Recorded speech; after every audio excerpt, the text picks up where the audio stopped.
Hi, my name is Bridget and welcome to the PlannerSpeechie. Today I'm going to be talking to you about how I get organized for the upcoming semester as an online graduate student. I've been an online graduate student since fall 2018 and I am currently trying to get my master's in speech-language pathology at NYU. NYU has multiple modalities to get your master's degree. There is a residential on-campus program. There is also an online iteration of that program, which is what I am in. The goal of this video is really just to break down my process on how to best prepare for the upcoming semester using a hybrid planner system of both analog and digital planning. Really, there are so many different assignments, projects, and things to manage going forward, and this becomes more evident as an online student because your time is your own. It's important to sculpt out your schedule from the very beginning before classes begin, just so that as you move ahead, you have a really good plan of attack and things don't get overwhelming very quickly. This really does pertain to my experience as a graduate student, but there's something in here, I think, for anyone who's an undergraduate, graduate, someone who has been an online student for a long time, or somebody who's starting out as an online student for the first time ever, especially given the current circumstances of the pandemic. So I'm just going to walk through carefully all of my different processes. Please take from this what you will.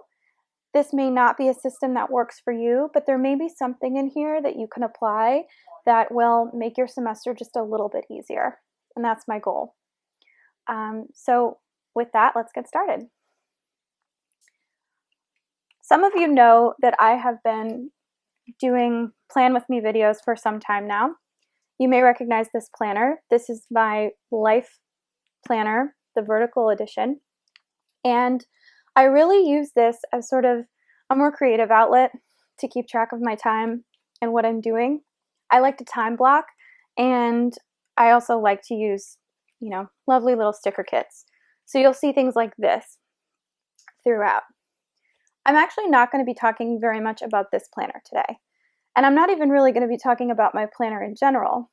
My main focus for organizing all of my assignments is really on the digital side, mostly because there are a lot of them, and it's more manageable to have everything written out in one go in a digital format, and then transfer that information into an analog format, later on. So that's my regular planner for day-to-day stuff. This is my planner for all of my academic schoolwork. This is a Happy Planner horizontal layout, and I've only been using it since July, so it's not incredibly full. But here's an example of how I use that calendar. But essentially, what I like to do with this bird's eye eagle view of my months is break down what assignments are due when, and if there are any life events that are happening that I need to take account of in order to better prepare for when I need to get stuff done. So to begin your system, the first thing you need to do is have some sort of calendar. This can be an analog calendar like this. It can be something so much smaller. It can even be a Google Calendar. Whatever version that you use, you just want to make sure that you have three things.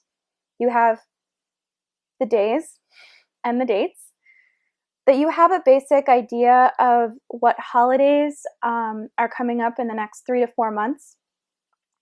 These may not be holidays that you actually celebrate, but you should be aware of them in case there are national bank closures or school is being canceled for that day. Or if you have someone in a group project who celebrates that holiday and may not be available, you want to know what days to avoid as well.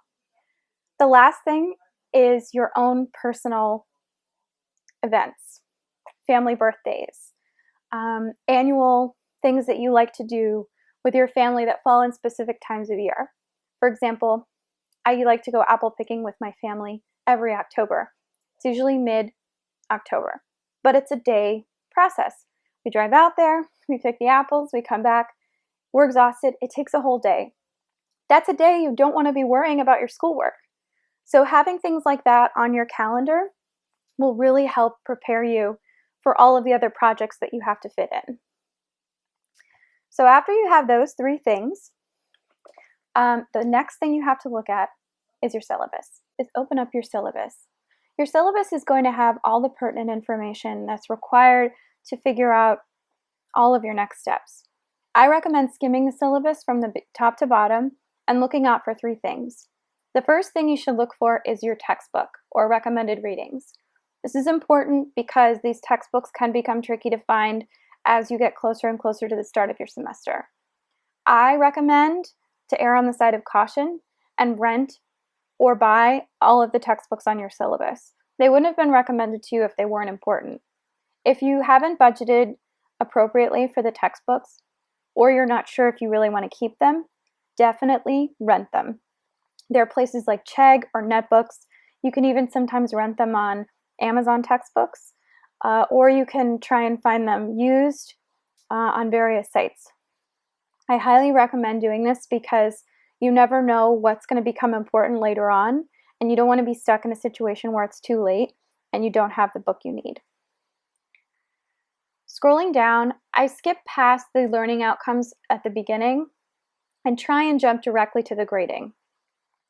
The grade breakdown will give you a sense of what is going to be important for you in your week. This is a class that is an elective and it's only 7 weeks long, which is even more important to figure out timing-wise because the shorter your class is, the less opportunities you have to get it right the first time. And if you fall behind even by 1 week, it can jeopardize your entire semester. It's important to look at what kinds of projects and materials you're going to be working on. So for example, on here I'm seeing that there's 1 final exam, a group project, and there's also an independent project. So given that you only have 7 weeks to pull all of these things together, and I'll go into that when I start breaking out the assignment trackers a little bit more, you just want to make note that these are 3 very, very important projects that you want to keep focused on for the rest of the semester. Sometimes you'll see a grading breakdown like this where you can look at how everything is broken out. Obviously, this 60% case study group project is very important for the class, and it's something that you definitely want to put a lot more work into. So scrolling ahead, I like to look at the course outline. Sometimes this is broken out as a table with different weeks, and you'll notice that these just say sessions 1, 2, 3, etc., and there are no dates on them. This just happens to be how my program works. There are no dates on any of our syllabi, and so it's our responsibility to look at the live academic calendar and coordinate those dates with our own weeks. So the first thing I like to do after I download the syllabus is figure out what dates work with what sessions. So for example, I'm taking this particular class on a Tuesday night. So I want to look at the start date for the first fall semester, and then I want to look for the first Tuesday, which happens to be 9/8 for me, and that's when my session 1 is. So I usually upload this onto my iPad into an app called GoodNotes, where I can take notes on it digitally using a stylus, and I put in the individual dates for every single week. And this will help me see week to week what I'm supposed to be focusing on. The next thing you want to do after you've gotten all of your syllabi together is you want to open an assignment tracker. I prefer to use Google Sheets because Google Sheets is something that you can access on any device, and you can move things around. I generally don't like to write down physically everything that I need in the first syllabus, in the first semester, because it takes a really long time, and the way I use the system, you'll see in just a moment, I want it to work. So the first thing I do is find the assignment tracker template in Google Sheets. You can definitely find something similar to this or make your own in Microsoft Excel if you would prefer to use that. I do like that this is a shared program though, and it is really helpful for me. So I'm going to go ahead and open this up, and this is what the standard tracker looks like from the beginning. You'll see a bunch of Latin words. I want you to notice that they have arranged it as subject, assignment, status, and you can either have not started, in progress, or done, the time it will take you to complete the assignment, the start date, and the due on date. I like to change this tracker almost immediately by adding a couple of columns that are not usually included. And I'm going to go ahead and just show you, it's like a cooking show where they have everything all planned out. This is what your template will eventually look like. The first thing I've gone and done is added a column called end date. You'll notice that this is different from the due on date. The end date is really meant as a guide for you to know when you want to be finished with this particular assignment. The due on date is when it is actually due in your syllabus. You'll notice that my end dates are always either a day or two earlier than the due on date. And this is where the whole system becomes so important. What I like to do is add buffer zones onto all of my assignments so that ideally I have everything completed at least 1 to 2 days prior to when it's due. Now, you may be thinking that sounds a little nuts. Here's why it's helpful. If something goes wrong, if you have a bad day, if you oversleep, if you're sick, if your pet has to go to the vet, something comes up at the last minute and you don't have time to work on something that day, you still have another full day to get it done. And that is how you get ahead. Basically, on time means that it's early, late means that you're meeting the syllabus. And the notes column is where I like to add in important dates that are relevant specifically to me. And this is where your personalized calendars and overviews come in handy. So for example, my mother's birthday is on 9/11. This particular assignment is 9/13. So I actually want to be finished with this assignment prior to my mom's birthday so that I can celebrate with my mom and I won't have to think about, am I going to have virtual dinner with her on that Saturday or Sunday instead of her actual birthday. The start date is actually what you put in last, which doesn't really make a lot of sense until you can see all of your classes together. So really what I wanted to focus on was just making sure that you have this start date, this end date, the due on date, and the notes. I'll go back to my blank tracker for a second. There are 2 tabs at the bottom. This is the assignments and this is the subjects. Right now, the current subjects are math, geography, physics, and biology. So whatever class you're taking, you should have it listed here. So for example, I'm not taking math this semester. Maybe I'm taking dysphagia. Maybe I'm taking motor speech. And maybe I'm taking fluency. And let's say I'm also taking a practicum. Then you want to go back to your assignments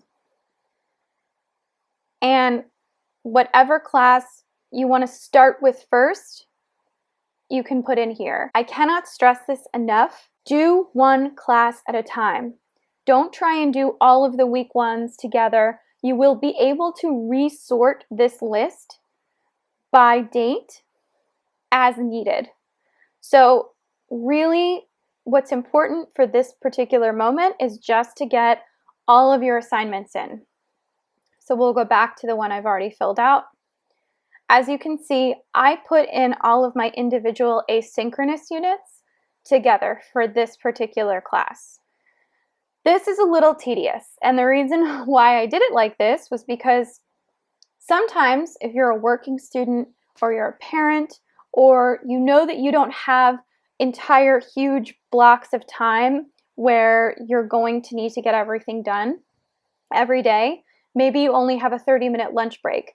So you want to spend 19 of those minutes watching this video. That's why I like to break it out like this. So for example, you'll see all of my Practicum 4 classes. I put in SimuCase bundles. I put in things that were relevant to my syllabus. And then I color-coded some of the ones that I need to talk to the teacher about. And then I also made sure that I put in readings. So putting in chapter 1, chapter 2, chapter 3, chapter 4 individually, because to put in a giant chunk like that, that's hours you may not have, and you might have to break them up. So I like to do it like this. Also important, put in your live sessions. Your live sessions are going to tell you exactly when these classes are and will also help break up your schedule. A live session in our program is when all of us meet together with the professor to discuss that week's materials. The asynchronous material are pre-recorded videos that have blended learning questions embedded throughout. Answer those questions, watch all of those videos in order to have the assignment as completed. You'll notice for this other class, this is my speech and swallowing for the medically complex child class. I broke them out into units rather than individual asynchronous materials. But you'll see I have 71 minutes of videos to watch, and I don't know how many of those videos I have to watch in this system. You really want to just pick what works best for you. So ignoring the start date for a second, you want to put in all of the due dates. Then you want to put in the end date, which is usually 1 to 2 days prior to when that due date is originally due. So you're going to put all of those in. And really the goal of this is to make sure that you have that buffer zone started. Your start date is going to depend on when you can actually start working on the assignment. What I like about doing it in this format is that, let's say I think I'm going to be able to start working on this on August 31st. But if something happens and I'm missing the information I need to actually complete the assignment because my professor is going to talk about it in the live session, all I have to do is change the start date, resort everything up at the top, and I'll know exactly what I need to do. When I've completed something, I click, these are all of the different modalities that you can use. When you click done, the whole line gets grayed out. When I was taking upwards of 4 to 5 classes per semester, I liked to color code all of my sheets. Because I'm only taking 2 classes this semester, I don't really feel the need to color code everything. Really what I like to do, and let's see if I can do this now. Yeah, I think I can actually. So I'm going to go ahead and reformat my fall assignment tracker. I'm going to sort from A to Z, starting with the end date. So now you can see when all of these I wanted to complete all of these assignments. I've already gone ahead and filled in some of these things for the start date, but I haven't filled in everything. And this is why. When you see all of your classes combined for when things are due, you get a sense of how much time you actually have to complete these assignments. So let's say I know that I have 4 hours where I can study on Tuesday, 3 hours where I can study on Wednesday, and 7 hours where I can study on Thursday. Knowing how much time it's going to take you to work through this is going to help you figure out which things you need to focus on which day. And again, you can change all of these as needed, but you really don't want to have to change that end date unless you absolutely have to.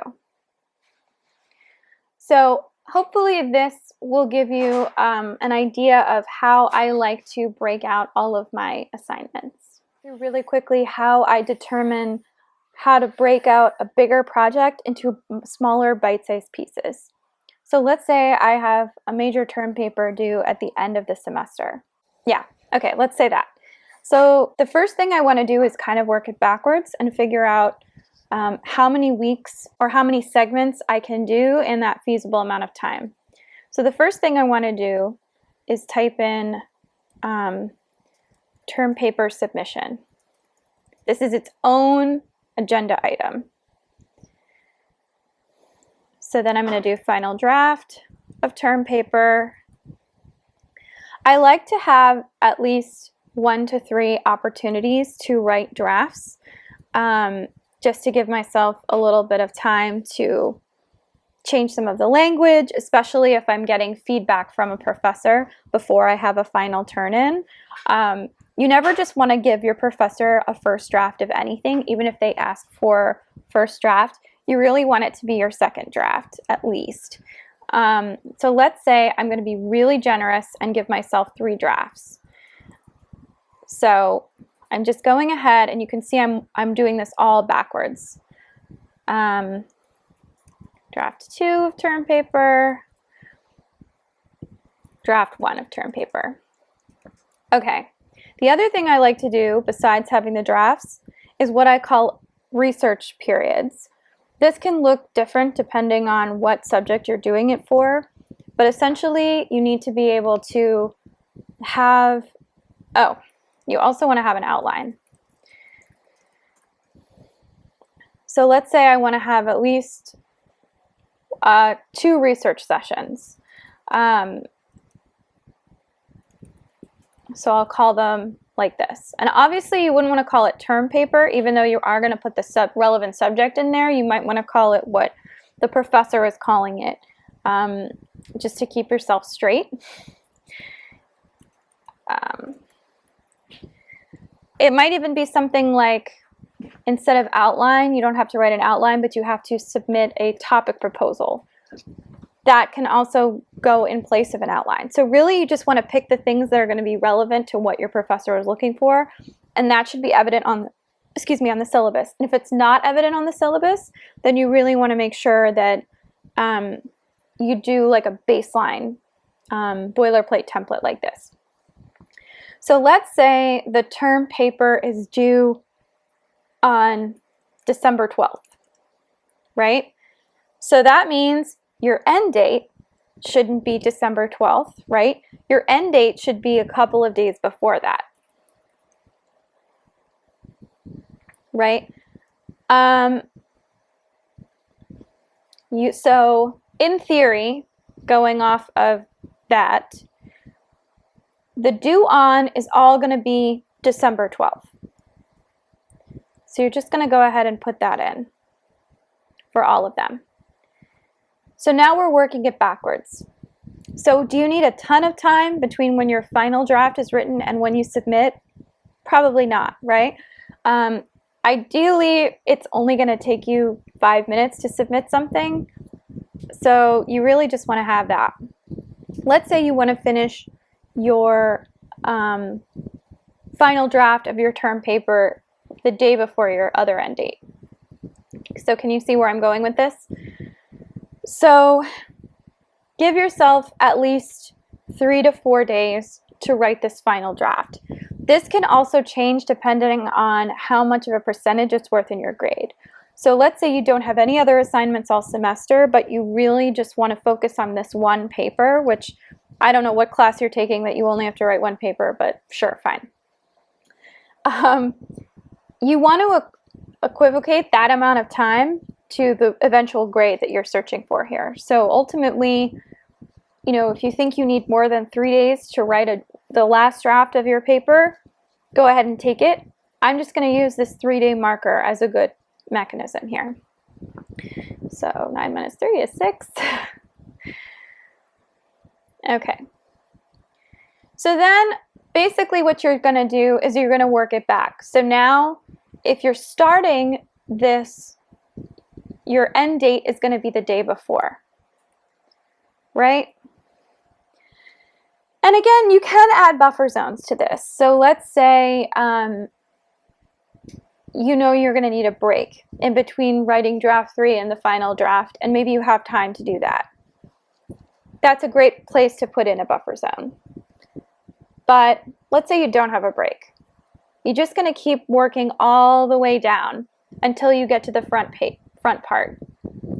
So I would try and avoid, I would give yourself at least a week in between each of these drafts, or if not a week, maybe a couple of days, because it's helpful to have a fresh perspective on your paper. You kind of want to be able to type it all out, step away from it, watch something on Netflix, come back, and have fresh eyes on it.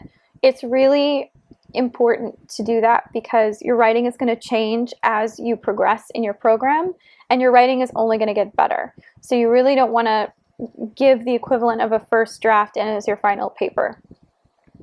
So you end up working your way all the way back. For research, I like to say give myself an hour for each research zone, especially in my field. So you might have to read 15 articles before you find 2 of them that are appropriate for your paper. Or maybe you thought you found something in the abstract that would help you, and then you go ahead and read the paper and you realize that the abstract doesn't really reflect what you needed, so you have to find something else.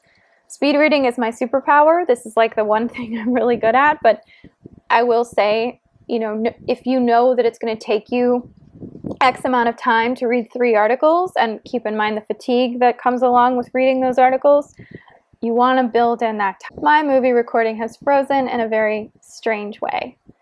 So I'm actually just going to close that screen. Okay. So eventually what you're going to do is you're going to put not started for all of these things. You're going to copy and paste it all the way down. You're going to have to do this for the entire thing anyway. So you might as well just keep going with it. And then eventually what you're going to do is you're going to resort everything by your start date or your end date, whichever way you want to do it. And what's going to happen is all of those different pieces are going to be folded in with all of your other assignments. And your start date and end dates are going to match. It's also very, very important after the end of this, when you've put in all of your assignments and all of your tests and all of whatever, that you make sure you haven't overloaded yourself on those dates. So let's say I'm super ambitious and I think I'm going to be able to do 7 hours of studying in one day, which is a lot to do, you know, because you have to add in all those 5-minute breaks. Let's say you bite off more than you can chew. It's important to be able to push the start date for something that you didn't get to the next day. And really that shouldn't be an issue because your end date shouldn't be so close to your start date that it's impossible to pull off. And so once again, you've buffered in that time. And really that's the goal, is just to finish on time.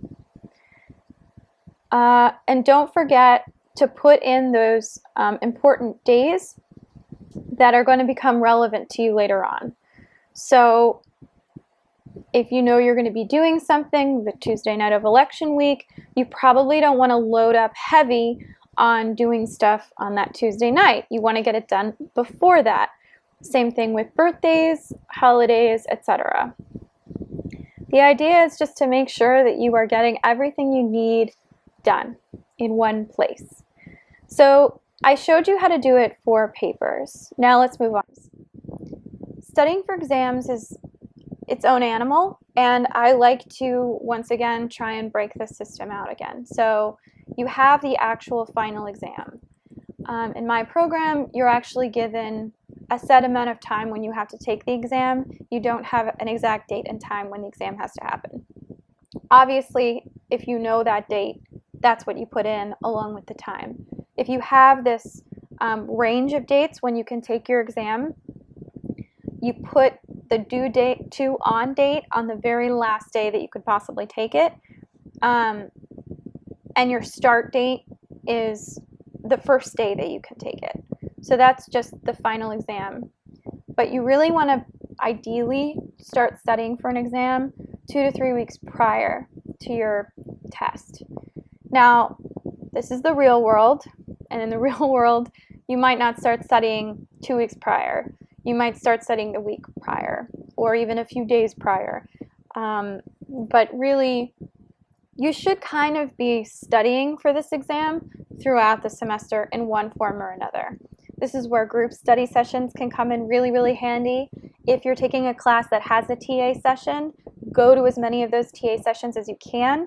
If you can't make the specific recording time that the TA, if you can't make the specific time that the TA has available to you, you really want to email that TA right away and just say, I'm really interested in these recordings because I won't be able to come to these particular sessions. Can you put me on a list and send me the recording every week? And just watch it as you need to, because this can be really helpful. Additionally, I like to use an app called Quizlet. It's free. It's kind of an index flashcard style app that really you make your own cards. You can also find cards that other people have already written for your class, because chances are they already exist. There is a paid version, which I have, which allows you to add recorded voiceovers and images and things to make your life just a little bit easier. I also personally write out index cards for each class, and I've saved all of them so that I can study for the praxis exam and just use them in general. But whatever modality you need to do to study for that final exam, whether it's writing everything out by hand or typing it, whether it's taking notes from your textbook, you really want to attack it from multiple modalities. You can break up your exam studies in different ways. So you could have like group study session 1, 2, and 1. Like maybe you try and meet with people at least twice as a group before you start breaking stuff out. Maybe it's you take an hour here, 2 hours there, and just focus on specific subsects of your exam. So if you're taking a midterm, chances are you're only learning the first 7 weeks of material. If you're taking a foundation course or an elective and you have a midterm, you might only be doing the first 3 weeks of material. It can still be a lot though. So don't think that just because it's short that it's not going to be difficult. The hardest midterm I've taken in this program was my anatomy and physiology midterm, which I took my very first semester. And 3 weeks worth of material is basically the equivalent of 7 weeks worth of material in any other class. So it was a lot. Don't underestimate the amount of material that you're going to need to know. So you can break it up by group study session. And again, I'm not going to go through and do exactly what I did for the term paper, but you get the idea. You want to work backwards from the date that it's actually due so that you can break it up, so that you know exactly how much time you're going to have. And that also goes for group projects. I will say the first step for any good group project is you want to create a Google Doc. This will allow you guys to put all of the information that you need on one page, and you can all edit simultaneously, which is not really something you can do in Dropbox because you can only have one version of it open at a time. I like to put my name, my contact information, and the dates that I'm available to meet, and the times that I'm available to meet. This will really help so that everybody knows who's managing what and when they can work on it. It might mean that you're dipping in and out of the doc throughout the week or 2 weeks or however long you have, to complete this. But ideally, you really want to just focus on getting your piece done as soon as possible, especially because people in your group might be dependent on your piece to write their piece, and so on. Don't be that person in the group who decides to wait until the very last minute to get started on something. It makes you look bad, and it also doesn't really reflect well on your skills to organize and manage when you have a full caseload of people that you have to see and work with. This is an exercise in utility, and it's going to carry through in whatever industry you end up working in. So getting this practice out of the way is really going to help you later on anyway. Hi again. So we're coming to the end of this video, and I really just wanted to go over some of my favorite planner materials and what happens after you've created this assignment tracker that's taken you forever to complete. It might actually take you a couple of days, depending on how many classes that you have. But then, how do you manage it? Well, there are a couple of next steps. You want to make sure that you have alarms set in your phone or however you keep track of things for all of your classes. Try and get to class at least 15 minutes before the class actually starts for live sessions. Make sure that you have an appropriate background and you're not, you're fully, everything that's going to be seen on camera is appropriate. I actually just learned a new tip, which I'm not utilizing now, which you should be able to tell based on the lighting in this video. If you can, have your computer directly so that you are facing light that's coming in from you, like from a window. That will make sure that your face is nice and bright and that the professor and that your cohorts can actually see you. So let's just see. I made a list of all of the things that I wanted to talk about. So just to give you an idea of how long this list was, here it is. I just want to make sure that I go over everything. Oh, there's a big piece that I left out. You want to update and back up all your devices. This is so important because I had an incident where I actually spilled soda all over my computer, which I don't recommend doing. And thankfully, because I had backed up all my work onto Google Docs in the cloud and an external hard drive, I didn't lose anything super important. But if you don't already have an external hard drive, go out and buy one. It'll be the best $120 you ever spent because it gives you peace of mind, which is kind of unattainable these days, but it's a little something. After you've put all of that stuff into your assignments, what I like to do is go to my calendar view and just put in, this is from August, so this semester is already done. But I just go ahead and put in all of those things so you can see I have the due by dates for all of these different things, the times that they're done, different deadlines. I don't really have too much else going on. You can see I have dinner with mom and dad. Let's see on this side. I had some more presentations and things that were due. I used washi tape on the bottom to mark that school is over and that I don't have any classes on those particular days. In my day-to-day writings, so this is what the inside of this particular planner looks like, I had things like, here's my class, I'm just going to work on my PowerPoint, take a walk. These are things that I took directly from that spreadsheet I just showed you. Then I also put in some other things that were going on, like I had to take a COVID test. No, I'm fine. But it was for something else. I was doing a Zoom meeting with a friend. So having all of that stuff in one place, you'll notice it's very bare bones. I just use my Papermate Inkjoy gel pen. This is 0.05, which is a little bit finer than the one you'll see in the drugstore where they sell these, which is a 0.07 or 0.7. Honestly, any pen is going to get you through it. Obviously, we all have our favorites. That's my particular favorite, but however it works for you. And what I love about this planner in particular, I can literally pull the page out. I don't need it anymore. Suddenly my planner is just a little bit lighter. But the nice thing is if I've done that by accident, I can just push it back in. And then, so this is looking ahead for my September. You can see I've started to pull some of those things out. These are my classes. I just wrote them down. These are the things that I know are due by certain dates and times. And I'm still kind of filling everything out. I do have two planners, so that does kind of mean that I'm using one of them a little bit less than the other. But I've done this all the way through to the end of my semester for all of my months. So I really have a good sense, just from a bird's eye perspective, of what I'm looking at and how I'm going to manage everything. I don't color code things, but if I did, I would use these. These are my favorite highlighters. They really are just so useful, and the colors that come in this particular set are great. I got this at Target. What I love about these is you have, so this is the Zebra mild liner. I used to think they were called midliners, but they're not.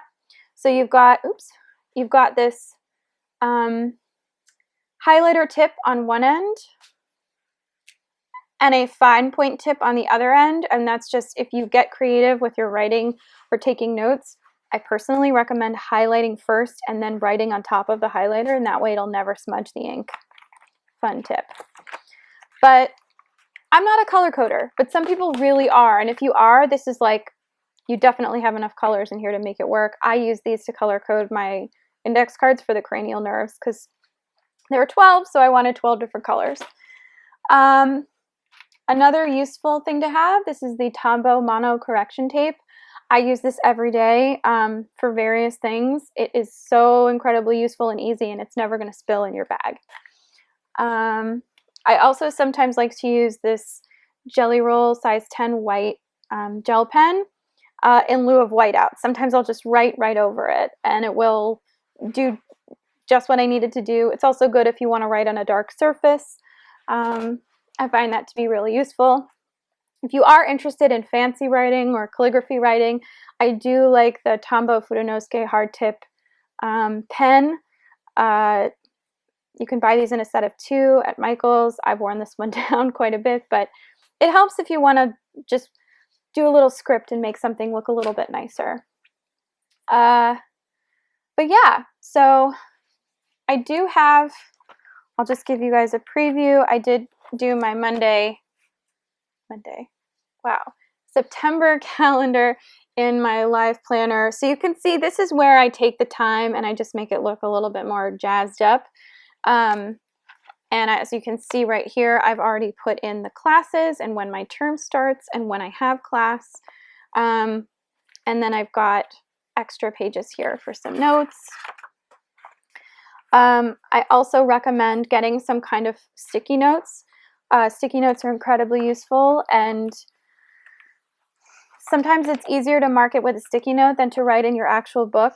That gives me so much pain to like write and highlight my books. I'm not that person, but I can't do it. I just can't.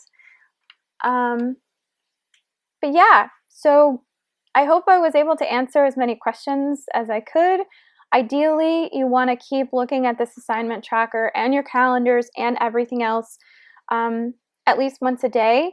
I like to do it in the morning and then before I go to bed at night, just to give myself a little time.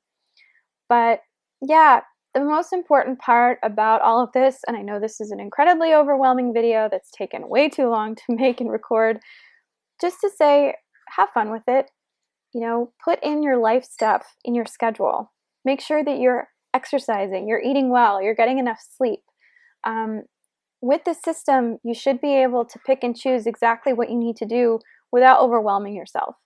And honestly, the goal of grad school is to graduate with a degree, but these don't have to be the 2 craziest years of your life. You can make them fun and enjoyable, and that means building grad school around your life and not the other way around.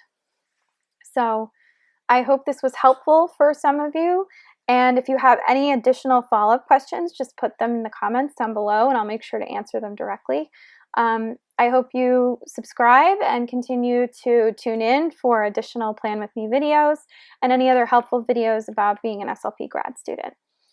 Good luck to everyone in their semester and have a great day.